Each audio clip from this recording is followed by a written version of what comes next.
Start doing this. Okay, I'm starting to. All right, I am recording now. So Okay. we can start however, which way we want. I just because it's I don't know, it might be nice to have like some perceived off the shelf conversations that you can either put in as the sound bites that don't actually end up showing up in the end show. Yeah, I like Oh, that. We did that one before when we were doing the intros, and you were like, "Fuck!" yeah. That was brilliant. Um, Or what have you, but it's nice to just kind of start a conversation and then ease into. have it flow. Yeah, yeah. So, how have you been anyway? You been all right? I've been doing pretty good, dude. I had the memorial last weekend, Yeah. and that went really well. It was a beautiful service for my uncle, and I got to meet a lot of family that I haven't seen in almost decades. It's crazy how that works, isn't it? Yeah, and what's Mm. crazy is that I've lived long enough to not see somebody for more than 20 years. Anything that's older than 20 years now. You know, like Jurassic Park is at 20 odd years, and I'm like, "What? Really? Oh, I know. I How does that happen?" distinctly remember watching that movie in theaters as a kid. Mhm. Yeah, me too. Me too. My mom's Was it all not? like, "Oh, he'll love this movie about dinosaurs," and then we go in and watch the movie, and but I enjoyed it. I mean, there were parts I remember being kind of scary, but it was just because it was really good filmmaking. There was a genuine obsession on my end about that movie.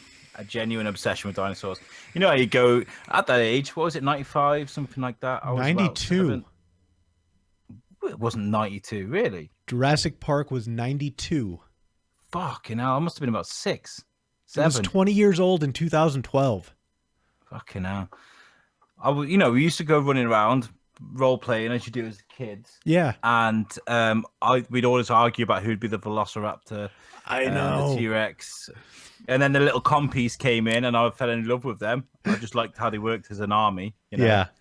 Um, Yeah, no, no, for sure. I think in '95 was when The Lost World came out.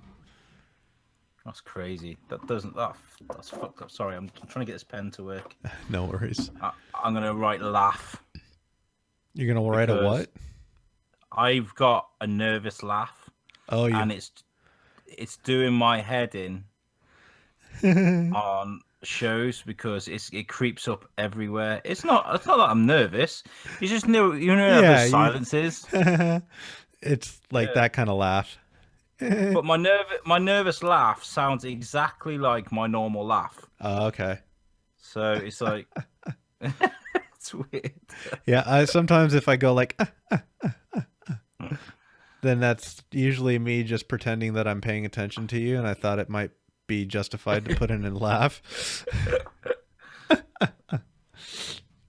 Um, La- I've been listening to a lot of Joe Rogan. He's brilliant. I love his show. He had this really, I mean, I love how he has people of opposing opinions come on his show and he just like picks their brains. And when he sees bullshit, he like will try to call them out and maybe either get them to understand what they just said was bullshit or see That's how they what I love react. about him. That's what I love about him. It's like when Tom DeLonge went on and they kept pulling stuff on that big screen. And he was like, "Look, I'm not going to sit here and talk to you guys if you're going to keep pulling shit up on the on the screen." Because they're just calling him out on all his bullshit throughout the whole Yeah. show. And then like a show afterwards, he was like, "Tom DeLonge is a fucking idiot, isn't he?" I bet he had a right tantrum after that show. Yeah. Um, oh, Uh, definitely. Have you watched the fungi one? The guy with the fungi guy. the fungi. Yeah, there's a Oh, the guy that guy that goes. did the book on the on psychedelics. Yeah, that Yes. show, that Joe Rogan show, absolutely blew my mind. It's probably the best episode I've ever seen. Yeah, I would definitely. it's funny because my girlfriend, she's into doing cordyceps. Mhm. And I remember when she first told me about it because you've played The Last of Us, I'm sure. No, I'm an Xbox guy. I've never actually Oh played it. shit. Dude, you're missing out on some of the best games that ever come out. I've heard it's really good. There's the other one as well. What's the other one called? The Last of Us, and there's another one, It's isn't there? Uncharted. They did Uncharted. Uncharted 1, 2, 3, and then they did The Last of Us. And The Last of Us 2 is coming out soon. I really can't fucking wait till that game comes out. I hope it's a continued I hope it's a continuation of the story of Joe and Ellie, or Joel and Ellie. It's good when you get into a story like that. And like, I really wanted a new Silent Hill, and we never got it. It was like in production, and it kind of just died. And everybody was like, "What? Oh, I How know. can that?" Konami killed it. That's crazy. But there is I don't remember what the developer's name that developed Silent Hill, but he left Konami, and him and Norman Reedus did another project. Oh yeah, I saw that one. With him being naked and shit. Like, Yeah, that looks fucking trippy. Be Mm. interesting to see what type of game it is. I think it's called Death Um, Standing or something. did you watch a lot of E3? Did you see it, much of it? Not a whole lot. I watched the Bethesda presentation, and I'm really highly skeptical about Fallout 76.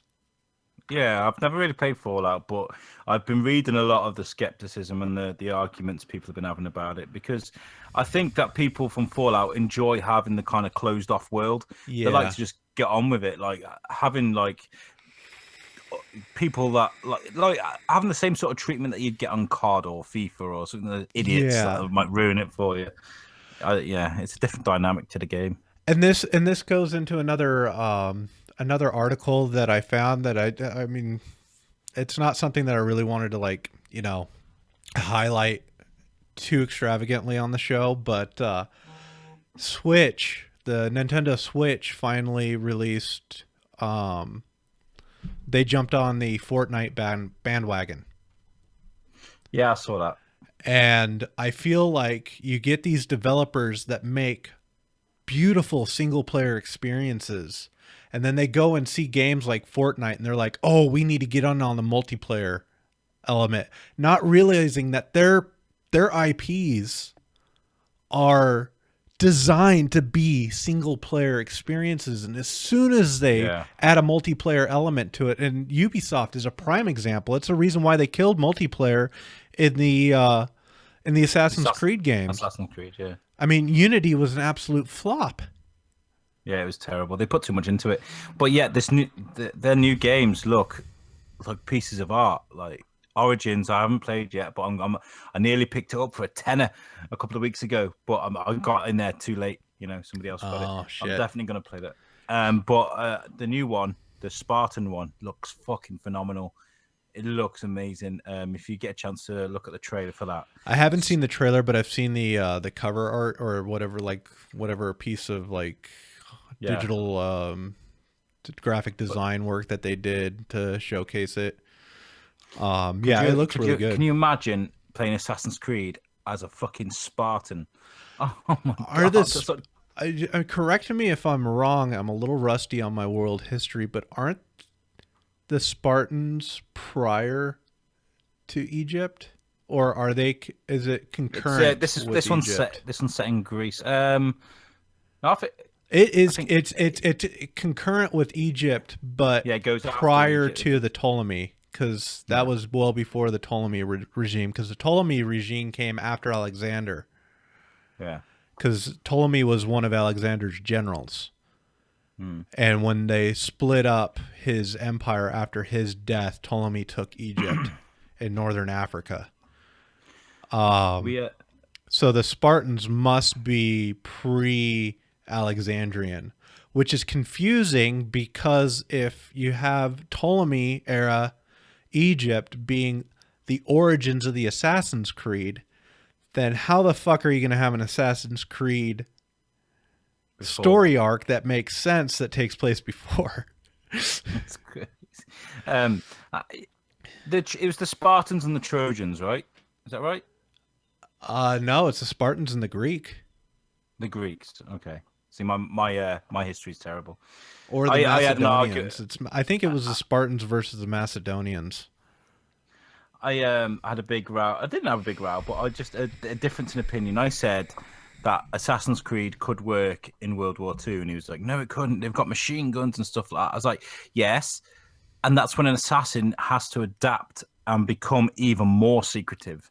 You know, you're not going to have him just running up to bunkers with a hidden Oh blade. yeah, no, for sure. But you can, Assassins, because I mean, assassins still exist in the modern times. That's why we have the modern times part in the game. exactly.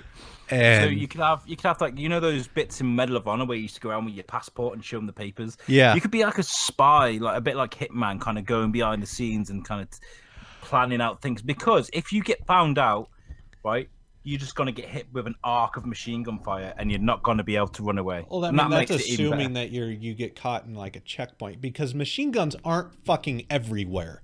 It's not like No, I know. every police officer is holding a machine gun in the 1940s. Exactly. And you don't have to set it on the front lines either. You could set it like involving the government and making Yeah. decisions. That'd be It really could good, be, I think. and then just have elements in Oh, where you have to do missions that take you to the front line periodically. set it on the Valkyrie. Oh my god, that Valkyrie storyline where they set off Operation Valkyrie, where they turn the Nazis against each other, against themselves. That would be a perfect Well, Assassin's that Creed I story, thought wouldn't it? Valkyrie was the code name of the it was at the Wolf's Lair, the Hitler's fortified bunker off the Russian front. Um, I was it thinking was about, his you know, inner circle plotted and actually detonated a bomb, but because he was in another room and the bunker was built so well, he was able to survive it. okay. I thought it was, if I remember rightly, that film with Tom Cruise. That They was they yeah, that's Valkyrie, and that was the bombing at the Wolf's Lair, and that's what led to Rommel having to commit suicide. Yeah, but you know, there's lots of opportunity there. Yeah, Anyway, don't fuck with let's me get on my on. World War II history, dude. Let's get on with this motherfucking show, bitch. Yeah. Okay, let's up the hype, up the hype. Okay, so week 10, the weekly bazaar. I'm here with my notion from across the ocean, the yin to my yang. I'm the motion to your lotion. Welcome back, Garrett. Thanks Oh, for joining us again. it's great to be back here. I How missed. dare you get on with life where when we're trying to, you know, get a podcast together? You know what's most important. Yeah, I'm just kidding with you. You've had a rough week, and I'm glad to see you, mate. I'm glad to see you do, and I'm glad that I actually do get to see you. It's nice. I know I'm a good-looking guy. Well, I like to saying look that, at that pretty face. saying Those- that, pretty soon, I'm gonna have hair that's patchy as hell. Have you seen all this stuff that I've started? Yes, I saw that. You got what, braid and the ball. 361 days? To grow my hair. Stupid. It was a great idea. And I'm gonna look silly. I am gonna look silly because it's growing back already, and You're it's going to patchy as look hell. silly? As it- At the moment, I've got my beard and my bald head. It kind of just You're look like wearing an a egg- fucking an Mighty egg cup. Duck shirt. Where the Oh, fuck did you no. get a Mighty Duck shirt at? Primark. I believe you have Primark in the US now. It's a cheap store where they make clothes in India.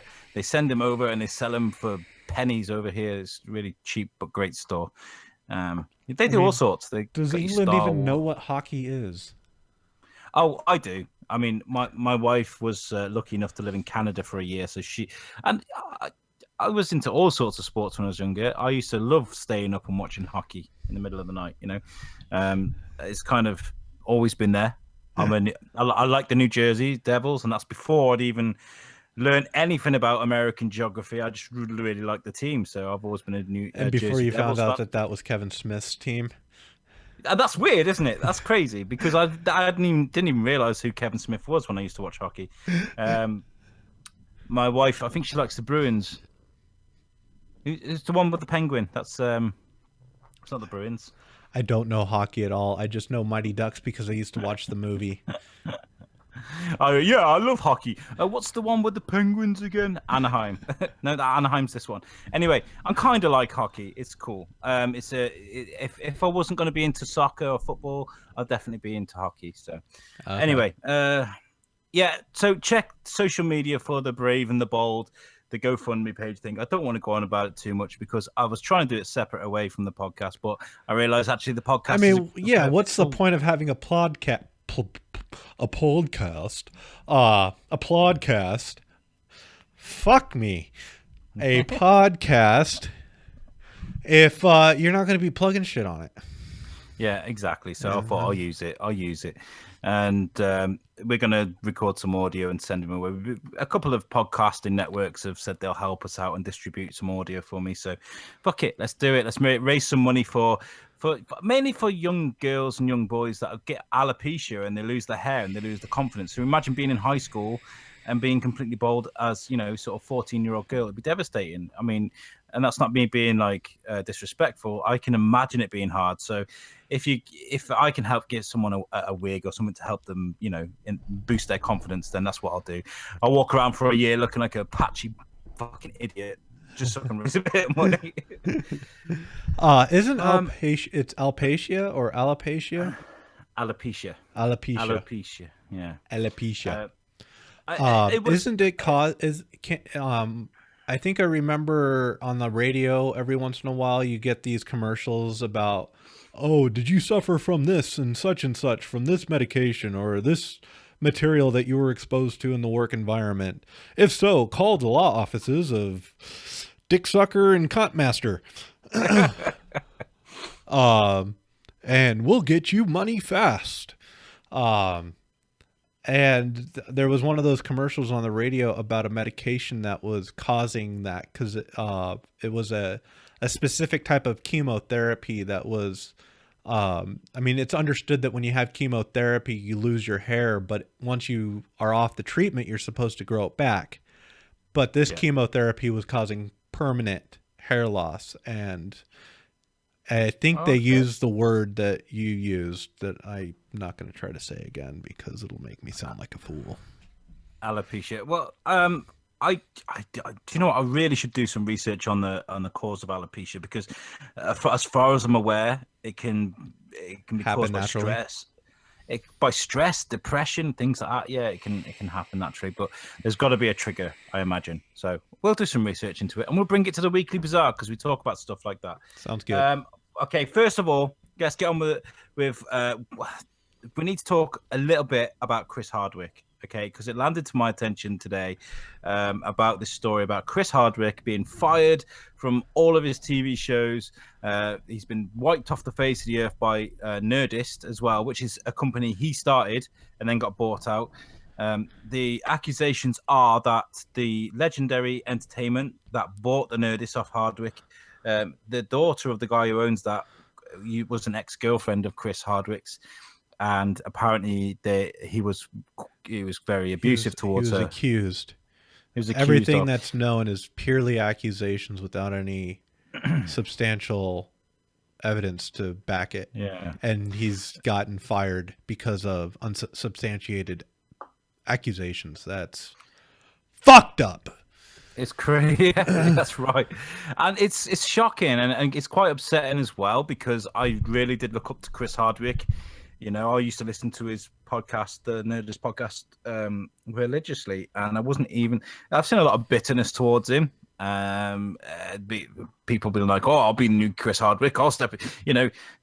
This guy, he was someone I kind of want to be as a podcaster. So it is shocking. But you know what? If you're going to do things like this, and you're going to be a horrible asshole, do these kind of things to women, then you don't deserve to be in the public eye, in my opinion. But no, but you shouldn't be erased from the public eye until it's damn well, without a doubt, proven that this fucker did this. Well said. That's the point I was going to make. We're not going to talk too much about it because we don't know the facts yet. It's speculation. He hasn't even had a say in it yet. He hasn't publicly spoken about it. I'm sure he's devastated. In my eyes, he's innocent until proven guilty. If he is proven guilty, then he's an ass, and we'll say it properly on the show. Let's give it a week. Let's give it a week. Let's see what materializes from this, and we will discuss this on the show. It's the kind of stuff we like to get our teeth into. So, let's move on. We've got a couple of stories each from the week's news, and it's been a strange old week. I don't know, since we've already started with this Chris Hardwick thing and this whole, public response, this, what is the term? This outrage culture that's starting to develop in our society. I think that's a prime way to lead into one of my articles. Perfect. Absolutely fantastic. So this is an article from the BBC News. Good old BBC. There's a gentleman who is taking all of the writings and diaries and manuscripts from Albert Einstein, who I'm sure everybody is aware of. Anybody that's got even a rudimentary elementary school education knows who Albert Einstein is. Yeah. Or who's watched the PBS, kid series, Young Einsteins. I love that show. Let me see if I can find who this guy's. Okay, so it's these diaries. That's the travel diaries of Albert Einstein, the Far East, Palestine, and Spain from 1922 to 1923. These were published and edited by Zeev Rosencrantz, who is assistant director of the California Institute of Technology's Einstein Paper Project. And so he compiled this and had it published by Princeton University Press. And in these diaries, they say that they found very xenophobic and racist comments about the people that he interacted with when he was going on this East Asian journey in the 1920s. Okay.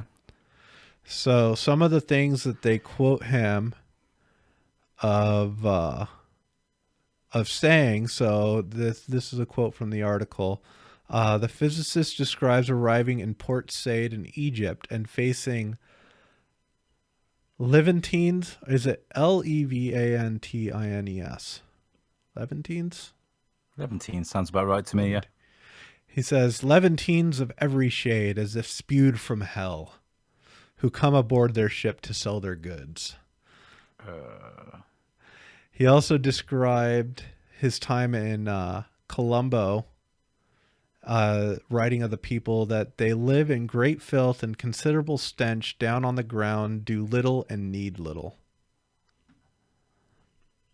Oh, God. He describes Chinese children as spiritless and obtuse. Oh, God. And calls it a pity if these Chinese supplant all other races. Oh, God. What's Einstein's Facebook page? I need to write him a message. And fast forward to 1946, and Einstein describes racism as a disease of white people in speaking out against racism after the oppression of the Nazi Party. Okay.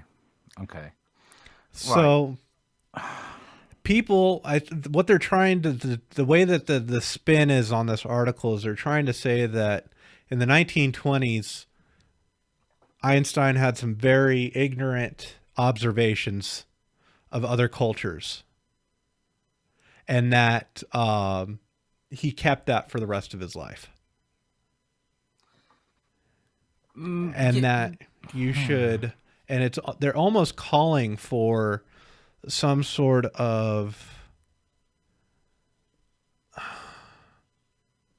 like, they want everybody to know that Einstein's a racist and, remove, kind of do a Chris Hardwick. I mean, you can only do so much because he's so ingrained in the history books. Physicists to this day do research heavily dependent on his work. So you can't feasibly ever get rid of Einstein. But I don't think it's right to assume that I believe that somebody can, yes, say something like that in a very, because in 1923 Einstein must have been, I believe, in his 20s. Yeah, kind of been old. Um and to assume that he carried that all the way through his life. Yes, I know he was a misogynist. That's well known. And it's funny that he's not getting a lot of flack for that right now. Like, he had specific orders that he gave his wife and etiquette that she was supposed to follow in dealing with him. He was a bit of a kinky fucker as well, from what I hear. I don't know nothing about that, but um, okay, so what I will say about this is, so this is from his personal diaries, right?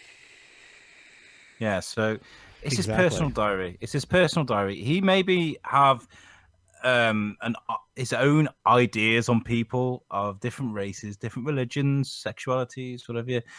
But he possibly wouldn't have said that in a public domain. If he wrote that in his own personal diary and then went out and was nice to people, um, Never actually exhibited any racist tendencies in physical exactly. manifestation. Yeah, and if he did, that's kind of commendable, I suppose, because if you've got these, if you feel that way, then you feel that way. You can't switch that off. The idea of not being I think racist you is, can once you get yourself a little bit educated in the situation, and I think ultimately that's what happened. He got himself yeah, educated in how other cultures were in relation to his culture and his upbringing, and how yeah, his way of life and worldview was. And that you go and you witness the horrendous atrocities that the Nazis inflicted on Europe during their several year campaign of terror and hatred. That can change a person. mm, That can make somebody be like, "Whoa, yeah, this is fucked up," and then go out and speak out. I mean, you can't go and call this guy a hypocrite because in the 1920s he said some mildly, um, actually kind of well like articulated observations. I mean, these are just purely his observations. yeah, yeah. Um, Exactly. That he's not and standing on a balcony shouting this out to 200 yeah, people. and as far as they can tell, there's no evidence that he continued this well into his later years. Because in his later years, he was a outspoken advocate against racism. And yeah, like you said, he's gone out and he's educated himself. I mean, you can do that, but it's, you know what? If there's somewhere you go in the world, this is more like an open statement. So like, I want you to say what you think about this, right? If you go somewhere and you witness someone doing something wrong, is it okay to say that's shit?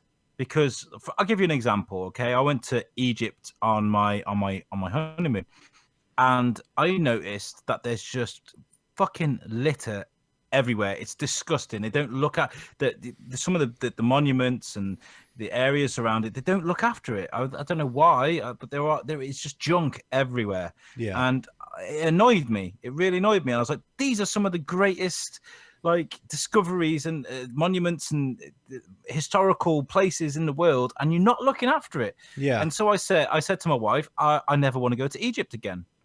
And she was like, "Well, I think I'm allowed to say that. I'm just Yeah. not allowed to say I fucking hate Egyptians." No, Do you know no, what I mean? no. But I mean, you can definitely make, you know, valid observations on the state of some of these countries and how people live and how people treat their environment, how people treat each other. Yeah. And you can you can you can make claims about a group of people off of that. I mean, without it being, these people are less than me because of this. It's just, I mean, you call it what it is. It's just like you go into your kid's room and he's got trash all over the place and it's just torn apart and clothes are hanging off the window covering and there's maybe a cum stain on the ceiling. You're going to call your kid a filthy little fucker.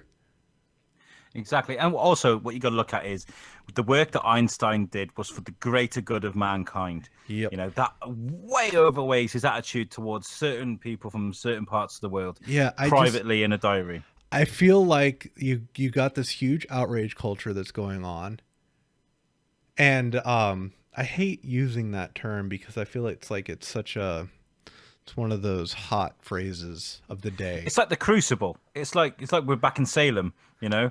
Um, Everybody's looking for the next person of some sort of cultural, historical, scientific influence to hang on a tree.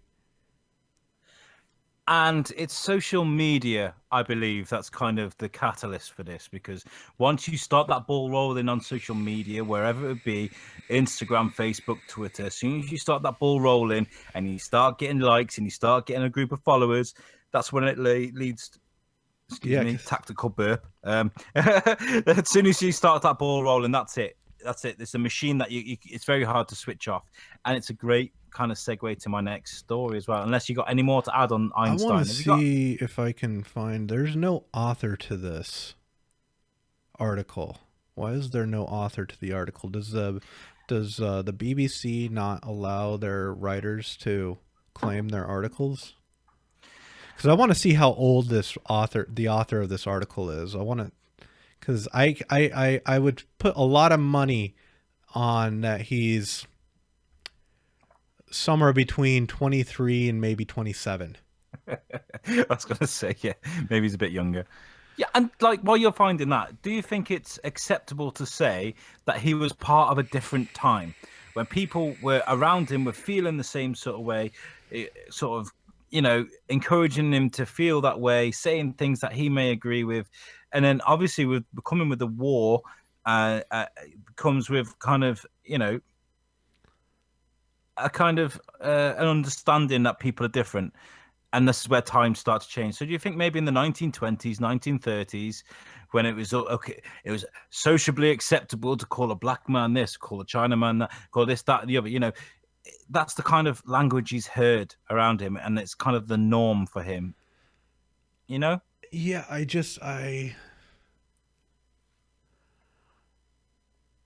yes, I think there was a time and place when that was socially acceptable. Yeah. Um, Now is definitely not, and I don't know if But I it think, makes it right. I don't know if it's a way of. I don't know if this is his way of saying, "Oh, he was on Ambien." perfect. I like that. Um, Roseanne. but I don't think it's okay for our culture now to go back and vilify the past. You can't do that. He's not here to defend himself. He can't. He can't do a Mark Zuckerberg and stand in public court and No. defend himself. So I think you should stop digging into people's pasts unless they're like responsible for child molestation or Yeah. genocide or poisoning people or something. Then yeah, do that. But if it's like, oh, let's just see If what it's a comment that he makes in his private journals and has no evidence of ever acting out on these feelings or observations that he makes of other cultures that he goes and visits, and in the 1920s, almost 100 years ago, yeah, yeah. um leave them the fuck alone. I think he's Exactly. contributed shit more to society than he's ever, taken away from it by writing in his private journals that weren't supposed to be read by anybody. Yeah. And a lot can change a guy in 20 years. And Exactly. The world where changed a lot in 20 years. exactly. Okay, let's move on because that is a really good story, and it also opens up an insight to kind of how life is now and how it was back then. But you see, the thing is, this whole crucible style pitchforking kind of thing, it's a good thing and it's a bad thing, and you can bend people's minds into thinking what you feel if you've got a big enough following. And like I said, it's a great segue into my next story. I'm going to talk a minute about the English Defence League and Tommy Robinson. Now, this is it's not a huge risk. I don't give a fuck, to be honest. for me to talk out openly about the English Defence League, I could end up with like Quick 30, 40 question, yob. just so I can get a better idea of what the political makeup is like in the EU right now. Um, would you what political ideology seems to have the most power and the most voice at this point? Is it the more of the um, liberal left or conservative right or a centralist, and then these guys are in one of the fringe? I think you get a mixture of kind of both, kind of the kind of middle ground. So you'll have someone that has a lot of money, isn't happy with paying for scroungers to go out there and earn free off society, that doesn't want immigrants coming to their country, putting a strain on the NHS or on the police, etc. But at the same time, they're not going to sit there and say, "Get out of my country." I mean, the whole the whole Leave EU thing was based on the fact that they would stop immigrants coming into the country. So that gives you a great idea, kind of. But at the same time, it was very close. It wasn't like a unanimous thing. It wasn't like 70% of people decided they wanted to leave the EU. It was like a 55% majority or something like that. It was very Okay. close. So that gives you an idea, like that there's some people are kind of on the fence, like, yeah, we could do without having so many immigrants coming to the country. But at the same time, What's the demographic? Is it was it just that there were more older people that voted for? yeah, a lot of the older generation that are kind of like, we used to be Great Britain and we made things for ourselves and we can do that again, rah. But in the hindsight, like we've got hobnobs. We make hobnobs. Do you know what I mean? That type of biscuit. Yeah, you don't you You know, guys make little trinkets and what have you. You don't we make don't. your own cars unless it's No, we don't have a huge steel industry. We don't we get gas from Russia and metal from America and things like this. We do a lot of importing as well of exporting. in And the in the economy automobile market. yeah, Um what is what's the origin of the most popular vehicles driven in England? Where are those vehicles made? well, we got a lot of Fords. Ford is a big business here. A lot of Vauxhalls. A Vauxhall is your GM. It's what are they General called? Motors. General Yeah, Motors. It's like our yeah, Chevy.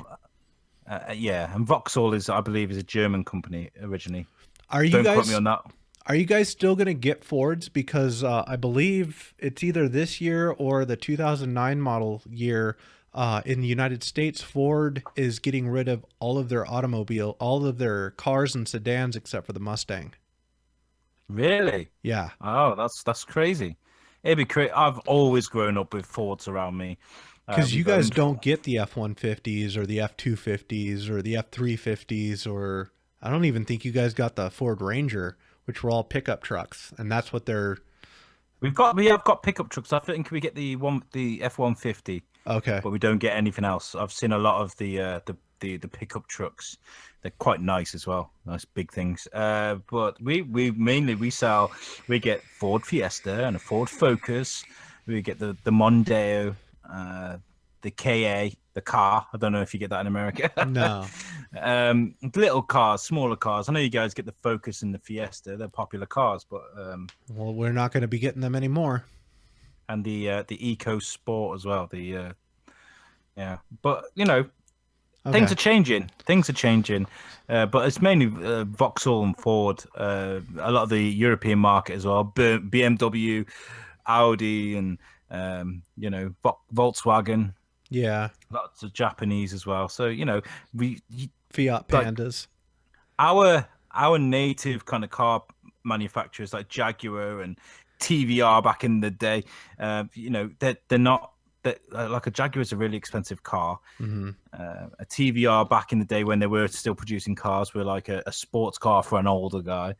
And we sold Mini to BMW, so they're not even British anymore. Hmm. So yeah, we don't make enough cars to sell. And I get it. I get it. Like we could be making more things and we could be selling more things, but we're a fucking small country. Like what could we possibly do to stand on our own? We can do. I reckon we can do it, but at the moment, I don't know. Now, I mean, is it even feasible to even try to do it? I guess, a good question. Well, you can. I think you can if you're somewhere like Sweden or you're somewhere like the Netherlands that kind of sit there on their own, make their own money, Hmm. and prosper. Sweden is one of the most people going, oh, in Sweden they get paid more than us, they work less hours, they got better hospitals, better schools, but they're fucking Sweden. They got like half, like probably less than half of our population. They Yeah. haven't got their nose in other people's affairs, so they're not having to create a huge defense budget or a peacekeeping force because they're stuck in Iraq or Afghanistan and things like that. They're Sweden. They sit there and they be Sweden. Yeah. Whereas Britain is multicultural, and Britain has always been Well, multicultural. yeah, All right, because Britain freaking almost controlled the world at one point. well, even before then, when the Saxons and the Vikings and things Yeah. came over, we're not like we weren't just always English. Do your research on history and realize that most of the people that lived in England are now living. They became Scotsmen and Welshmen and Irishmen. Yeah. Um, And you. and this is when we're multicultural, Hmm. and we've had people from different countries, whether it's because we stuck our nose in other people's affairs, or whether it's because we've been invaded, like a long time ago. We've Hmm. always been multicultural. So when somebody creates a band of people like the English Defence League and says English only, and tries to intimidate people, whether they're from a different religion or a different country, that's when I get my hair up. I mean, we could sit here for hours and argue about this. I'd love to get someone from the EDL on here and have this conversation. Let me explain to you guys what the English Defence League is. It was created by a guy called Tommy Robinson. His real name is Stephen Christopher Yaxley Lennon. Okay, and he. Let me just bring his Wikipedia page up. I don't want to get it wrong. If I'm going to slam these guys, I want to do it properly. He led the EDL, the English Defence League, in 2009 until the 8th of October 2013. He was persuaded to leave the organization, but he's always been a spokesperson for everything British. No immigrants. Muslims are bad. We need to do it this way, not that way. He's been the main spokesperson. He's gone on TV shows and talk shows and things like this and tried to get his view across, and mostly always been slammed, whether it's be on TV or on the Facebook pages afterwards. But he's got a huge following of ignorant, almost Nazi-like people that would follow anything he says. So he would turn up to rally in some town where a Muslim has been caught for being a paedophile, and they would just picket, and they would do a not a riot, but more of a demonstration where they heard abuse at Muslim families, and they'll march through towns and cause chaos, right? So And kind of these are like, usually are they kind of? Could you say that there would it be an adequate simile with the like the KKK or the neo Nazis, or are they not quite that you blatant? could say so. I think like the EDL, they ended. When was it they ended? Was it 2012?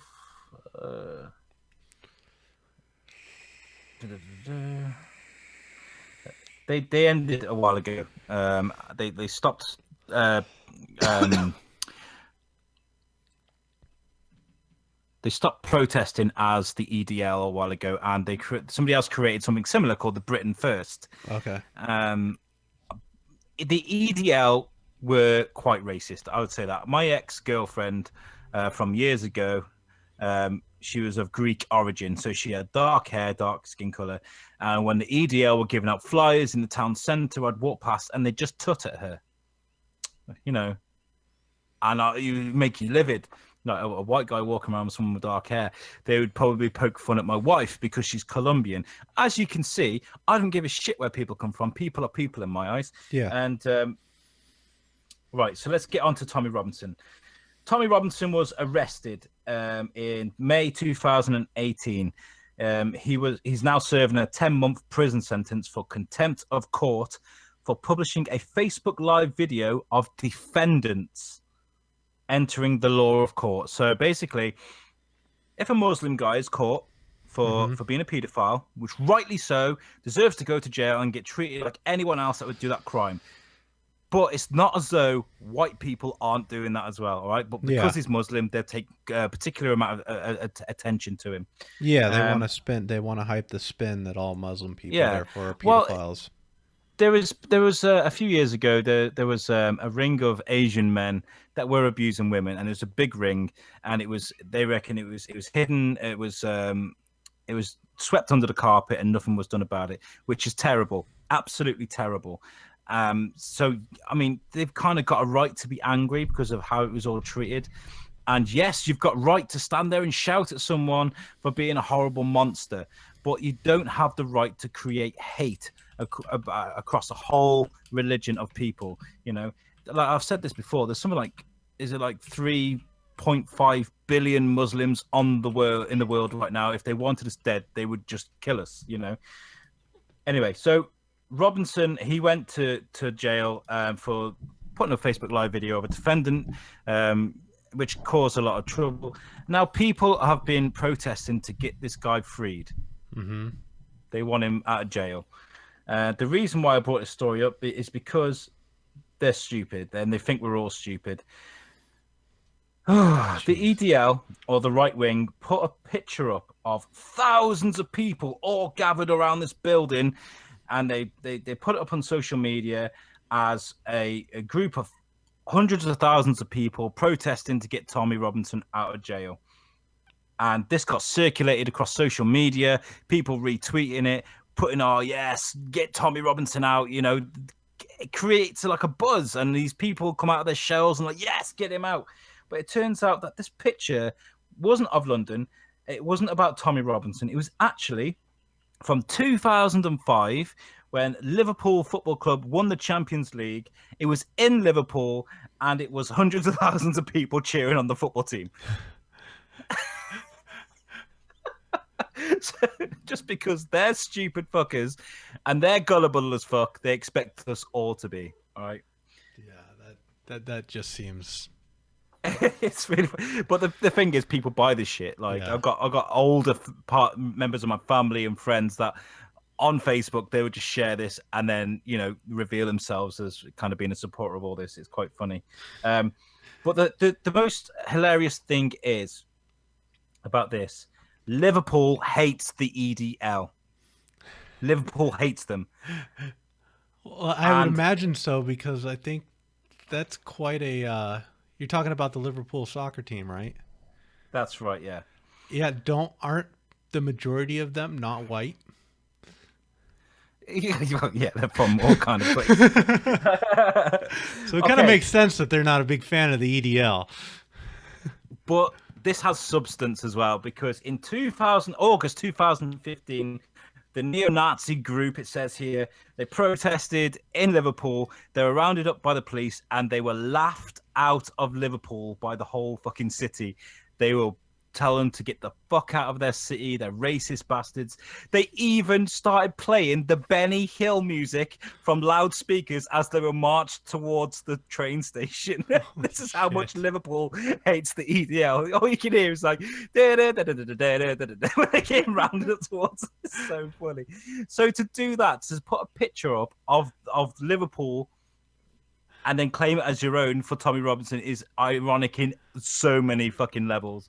And so I just wanted to say, like, I hate these people because, yes, you may have some, you know, great motives for doing this. You might want it to be all British, to stand on our own 2 feet, to not bring in any immigrants, but all you're doing is creating hate.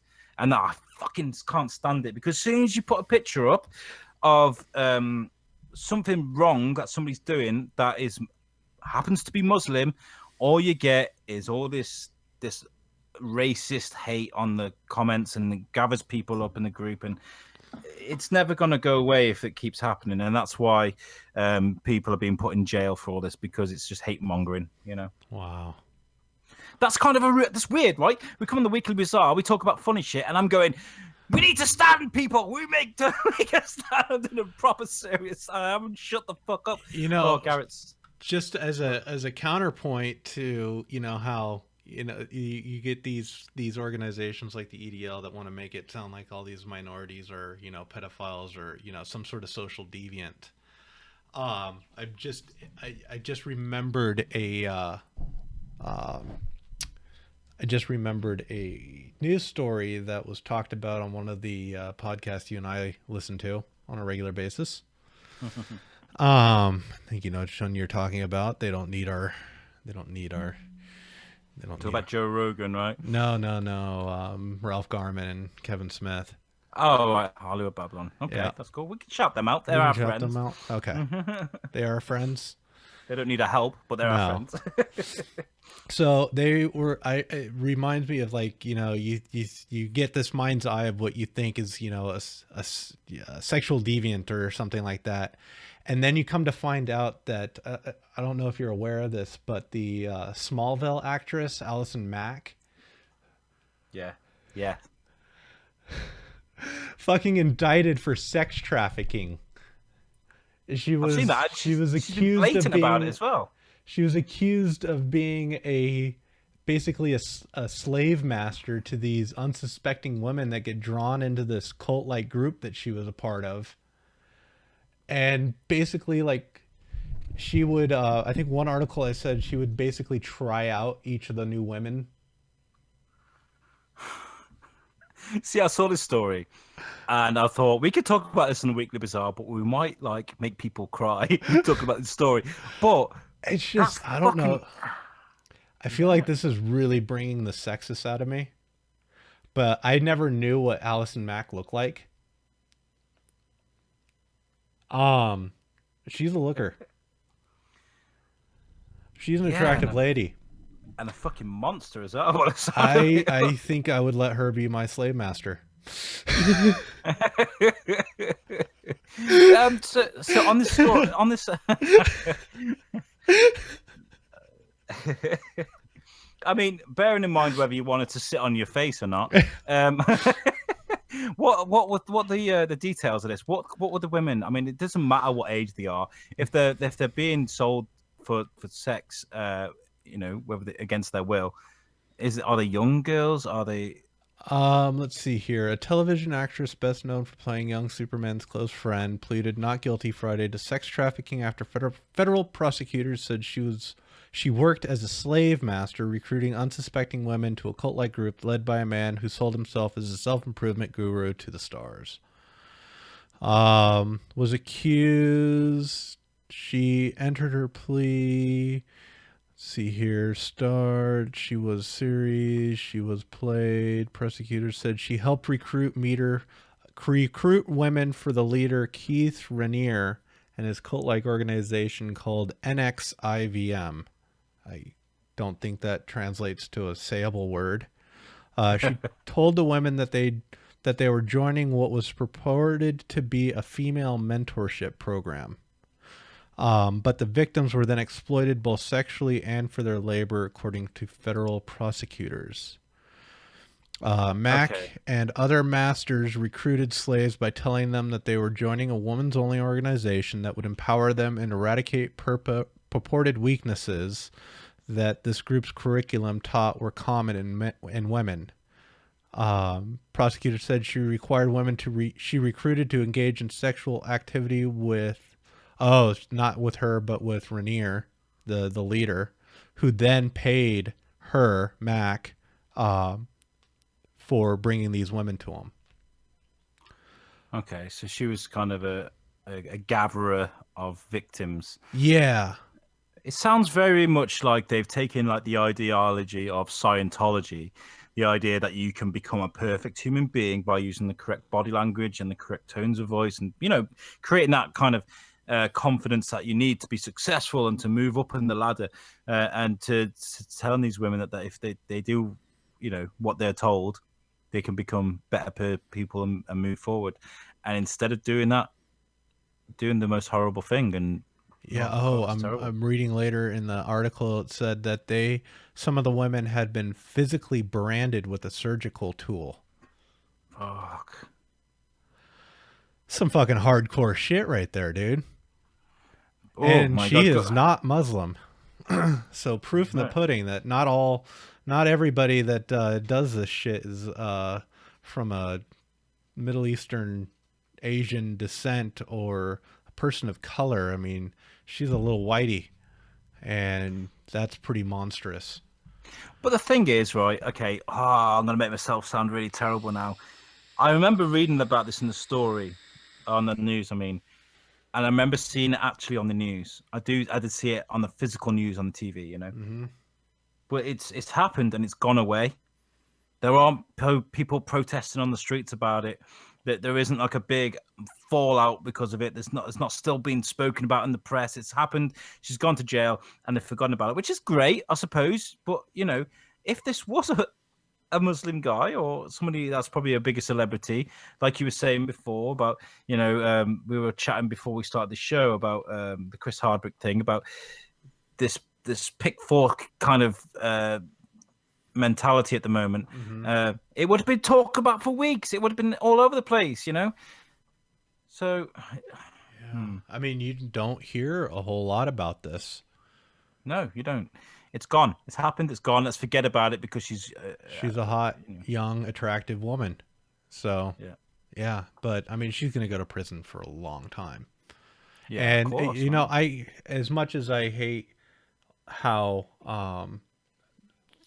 there's definitely, some sort of double standard in the amount of coverage that this person got, it's also nice to know that this person will be ultimately forgotten. yeah. Chucked in a hole and forgotten about. Yep. And that's what should happen to the biggest stars out there, to the biggest, highest. They should just disappear. They should, but they don't. In a lot of cases, They don't if they're a white male. No, and if there's someone like John Travolta, for example, there's been accusations thrown at him for sexual abuse and things like this, and nobody's talking about it. What? Where? Boo.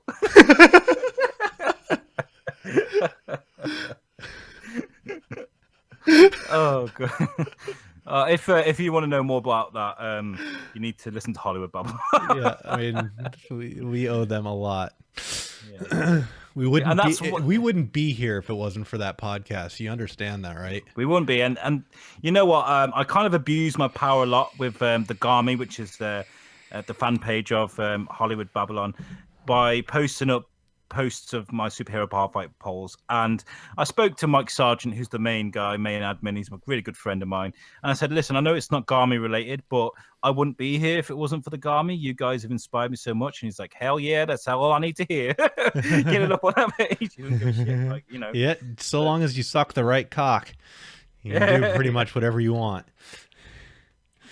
Okay, so AI that is obsessed with murder. We said it on the intro. We're going to talk about it. That was the first thing we said. Yeah. This is quite. I mean, as for an engineer like yourself, this must be quite intriguing. Yeah, I'm very scared about the potentiality of a singularity occurring in artificial intelligence. I'd like to introduce you then to Norman, named after Norman Bates from Psycho. MIT have created Project Norman, and they have purposely, it wasn't an accident, they have purposely created a psychopath. Now, what they did with Norman is they only let him look at the subreddit on Reddit, watch people die. Now, this is a subreddit of Reddit, which is it's purposely made for people that actually want to watch people die, because they believe it's an important lesson in life, I suppose. They let it happen. So Norman gets to watch this. He gets to look at the feeds. He gets to look at the pictures, and that's all he gets to look at. Now, because all he's done is look at these deaths, and that's the only world he knows. When they show him ink blots, those things they show you when you go to a shrink, and they show you a picture of a bunny, and they go, "Oh, what does this look like?" He'll say things like, Man shot in head in front of his screaming wife. Holy or shit. or man falling into dough machine. Oh my god. So like, and I think the idea behind this is that the algorithms that a lot of AI uses is is from the world that it looks at. Mm-hmm. Okay, so if you only show someone or only show an AI death and ways people can die and the kind of conversations that they talk about, that's the only world you're going to know. So you will talk about that and that alone. And that's the whole idea behind this. Okay. So So that's that's the why I idea. talk about Star Wars a lot. Exactly. Well, okay, so you take a young child. You take a young child, and all you play is metal. All you play is old metal, Iron Maiden, Judas Priest, all that kind of stuff. That's all you play. You don't play pop songs. You don't play anything. All that kid is going to know is metal until it finds music that sounds different. But it's going to go to school thinking about heavy metal. It's going to go. He's talked to his friends, and they're going to talk about their music, and all he'll know is heavy metal. And that's because that's the world he's grown up around, right? Mm-hmm. Great fucking parenting, by the way. You're gonna do that, but yeah. So that's the idea behind it. But also now they're going to use this as a way of. Let me read this.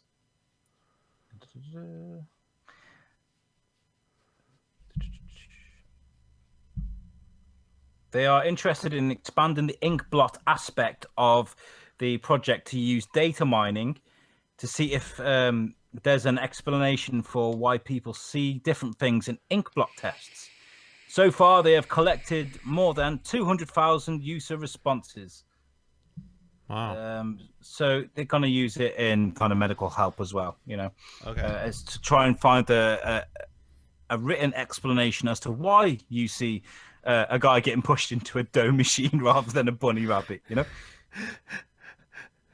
But the idea, the thing that worries me is if this thing's online, what happens if it can replicate itself?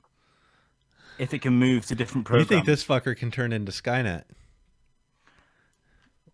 Well, Skynet was never a robot to begin with. It was a code. It was a program that got into machines, and it got to factories where it could learn to build itself. Yep. Ta-da! Yep. That's why. Yeah, I imagine there's got to be some rudimentary. I don't think our artificial intelligence are quite to the point where they can do something like that. I don't know. I don't know if the hardware that they're being run on are capable of allowing them to be quite that smart yet. It's a closed algorithm, isn't it? It's not something that can. Yeah, they can't expand upon itself, add additional functionality. Right now, the only thing this thing's capable of doing is taking in basically text, translating it, and then basically spitting back a predetermined response based off of its input. I don't think it can then go and be like, oh, well, I'm self-aware all of a sudden, so I'm really into this killing thing. I guess I'll go into your grow. Yeah. We need to grow. We need to expand. We need big machine guns. We've seen Scarface. I mean, I hope for the most part that I hope that this thing's on a local machine that just has an internet access and not like code stored on the cloud. Yeah. Yeah, or something that's accessible to people. Yeah. How great would it be to install Norman into a fucking Furby? And have a Furby sat there going, I want to shoot you in the head while your wife screams. Ah! Do Furbies even still exist? Oh, yeah. They brought them back. They did bring them back? Way. I remember when those things were so fucking big. They're scary as well. You sit them in a wardrobe for three years, hear nothing off it, and now 3 years later you hear, "Hey, but Furby, Furby's watching you." Stab her in the cunt. Stab her in the cunt. I think that was more Elmo. You remember the Tickle Me Elmos? let's download. That Yeah, tickles. let's download Norman into a tickle me elbow. That's how the Oh kids cry God. from that one. I see Oh, death. I gotta run over with a steamroller, bitch. That was Mickey Mouse, fucking hell. Death tickles me. So yeah, Norman coming to a PC near you. Maybe, maybe not. MIT know what they're doing. They're MIT for fuck's sake. But you know, Do they? give I them a mean, great. one of their top professors used to be a very well-known and highly unstable schizophrenic. Oh right, okay. So, Well, I work with you know, in a field where I see schizophrenic people kind of, you know, living life normally. But yeah. you know, okay. So I guess Right. that's a good segue into my last article. Yes. This one I think was really cool. It brought my attention. Just this, it's neat to see things being written about this because it's really close to home. I'm actually physically contributing to this, and Wow. this is the Large Hadron Collider is going to be shut down this year. The end of, I believe, yeah, they, well, I think it's still on. I think the groundbreaking that they did, um, when was this written? 15 hours ago. So yesterday, well, they started upgrading the Large Hadron Collider. And for those that aren't aware of what the Large Hadron Collider or Hadron Collider is, Hadron. I don't know why I say Hadron. It's Hadron. Um, but the Large Hadron Collider is a 37-kilometer ring that sits 300 feet under the ground and spans between Switzerland and France, just outside of Geneva. I think the actual town, the closest towns to the main CERN campus are Saint Denis and Meyrin. So you got Saint Denis, France, and then Meyrin, Switzerland.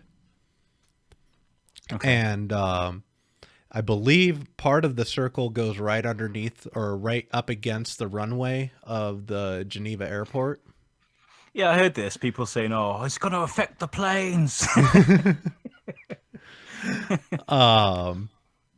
And it's a collider that allows protons to be accelerated around this 27-kilometer ring, and they have 4 points of interaction around this ring where there are detectors at the collision point. And they're colliding these protons. They're groups of protons, bunches of protons, and these protons are very close to the speed of light and have very high energy behind them. And when they collide them, the protons break apart into a bunch of smaller particles that are even more fundamental. And physicists look at them and study them and kind of get an understanding of what the most basic building blocks of everything in the universe are. The only way to do it is to smash protons together at very, very high energies. And that's why it's so big, to give it time to Yes. speed up, I guess. Yep. Yeah. And one of the things that they want to do is they want to collect more data. They want to have more collisions and more collisions at even higher energy levels, so that there's more kinetic energy that's going to possibly break apart even smaller particles that have yet to be discovered. Wow. And they're doing it just to see. I mean, there's no practical application behind this, but yeah, they're starting this project that's going to increase. They'll be able to increase the amount of of protons that happen in amount of protons in bunches that then have higher chances of creating more collisions. And they're upgrading the magnets, they're upgrading a bunch of the support structure, and then they're doing individual upgrades to different components in the detectors to be able to handle basically the higher traffic, so that they can And you're get. gonna be you're gonna be a part of this. I You're gonna am. actually That's gonna. actively that's what I do for a living right now. Yeah, yeah, yeah. We're working on electronics that goes to one of the detectors of the Atlas experiment, and the Atlas experiment is one of the two. I think Atlas and Alice are the two. They're very similar detectors in size and scope. They look at different things. They're designed to look for specific things.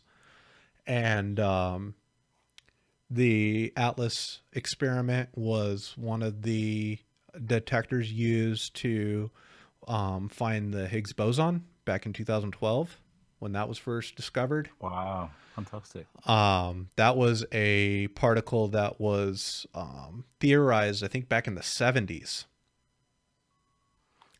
But And until then, that you have to then it prove it was from the until. 1970s, and then they didn't finally actually witness it in nature, or not in nature, but in the lab, until 2012. Crazy, crazy slow progression, but amazing that they've done it. You know. Yeah, yeah. I mean, the Large Hadron Collider is the largest man-made machine ever built. One of the most technologically advanced machines ever built, and there's a lot of power. I mean, it's there. It's a What? wonder. I mean, it's no wonder that there's so many like conspiracies about this thing. Like, what's it going to do? Is it going to create black holes that's going to suck up the earth? I hate propagating that misinformation, but I mean that's what's been said about it. Or are they making portals to hell? Uh, Yeah, and that's what I was going to ask you. I was like, what anything could go wrong with this? You know, you're saying the firing particles are near the speed of light. I You know, mean, what happens so if far something the gets? worst thing that's ever happened to this was right when they first turned it on. The I think there was a problem with the cooling or the magnetic isolation. The magnets started tearing themselves apart. So basically, the magnets are used so that the particles can move in a circle. The magnets exert a force on the particles such that the forward velocity is not affected, but Yeah, it can. The particle basically, if you were in the brain of a particle, which is kind of a misnomer, you would feel like you're going in a straight line yeah, when okay, in fact you're going around in a circle. yeah, And that's what the magnets are for. It's for focusing the beam, or directing the beam.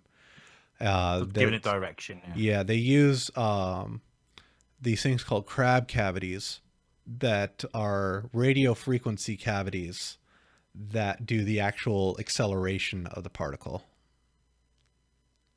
okay, which is really neat. It's just oscillating, changing polarity radio waves. that's amazing. That's fantastic. This is fascinating, man. We should just do a weekly bazaar on that. Fuck it, let's do it next week. Let's do a weekly bazaar on Garrett. I Oh, want don't to do do it. that. You don't want to do that. You're looking to see things and understand things that you do not want to see or understand. You don't want to open that door, bitch. Yeah, don't open I that think door people because will it buy won't it. be They would be closed. fascinated. But Oh, that's fantastic, mate. yeah, I'm it's so glad that I've got a member of my team, a beloved friend that I podcast with. That's actually a contributor to history. So that's fantastic. yeah, it's pretty cool stuff. It's pretty cool Yeah, stuff. man. Well done. Okay. Well, look, I gotta finish off with just. It's only quick. I want to go back to a story we spoke about a while ago about child sex robots. Remember this? Okay.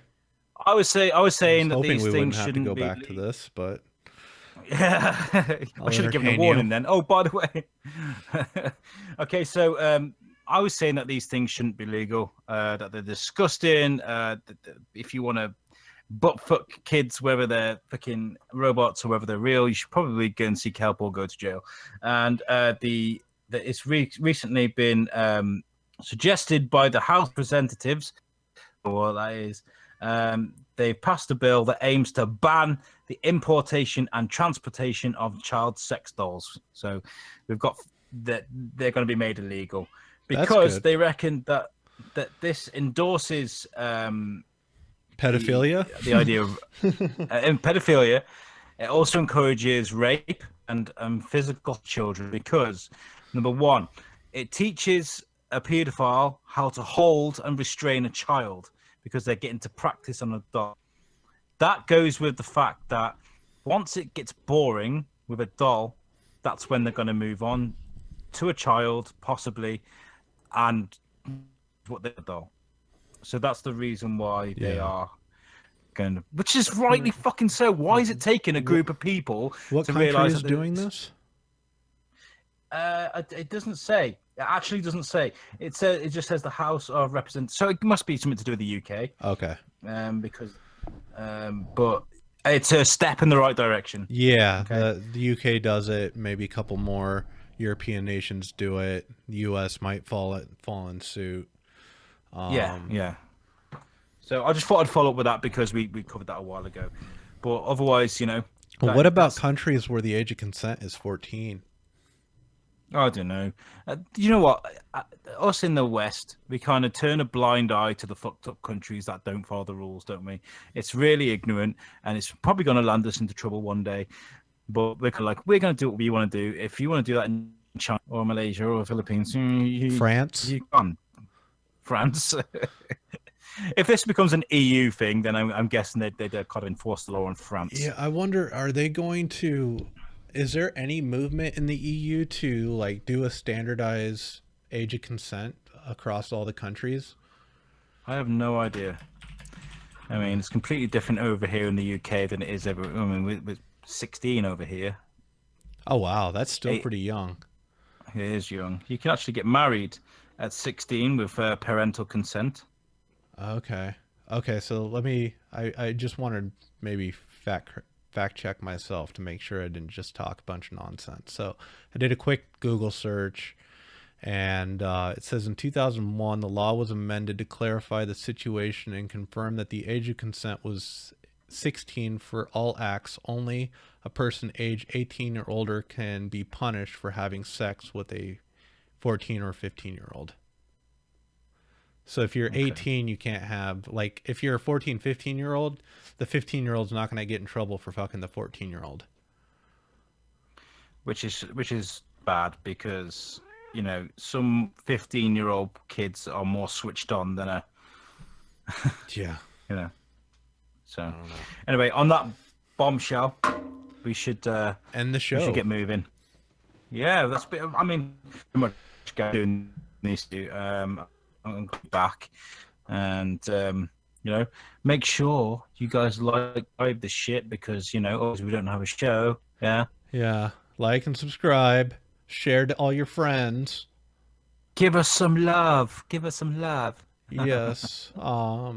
If you want to come to, what is it, northwestern England or the southwest to facilitate a BJ, I mean, we're open to that. We love giving just don't tell my BJs. wife. And actually, do you know what I want to say before we finish to Neil, who helped us on the show last week? He was so good the first time. I thought I'd get him in again, and he was just as brilliant the second time. So I want to say thank you for stepping in for Garrett. Yes, thank you. And do you know what? I might ask. Yeah, I was going to say thank you for being the British me. yeah. In fact, why don't I ask him next week if he'll join us for a free? That might be a good idea. Yeah. Threesome might be fun. But then what if one of us ends up falling in love with one of the other? Let's keep it between us three then. I'll give him a shout. Let's see. We need to have well-defined boundaries, and as soon as somebody needs to pull out, then we need to be all okay with the fact that it ends right then and there. We need to have a mutually reassuring and built up understanding of each other and how far each of us is willing to go. And no German accents. Can't promise that I won't turn you on so much. If you pee on me, I'm yours forever. Just give me your pee. And I'll be chatting to you next week. All right. I will look forward to the next time we get to until orally next week, guys. Penetrate each other's ears. Stare into each other's eyes until we trip like we're on LSD. Yeah. Peace out, guys. Peace out. Next week.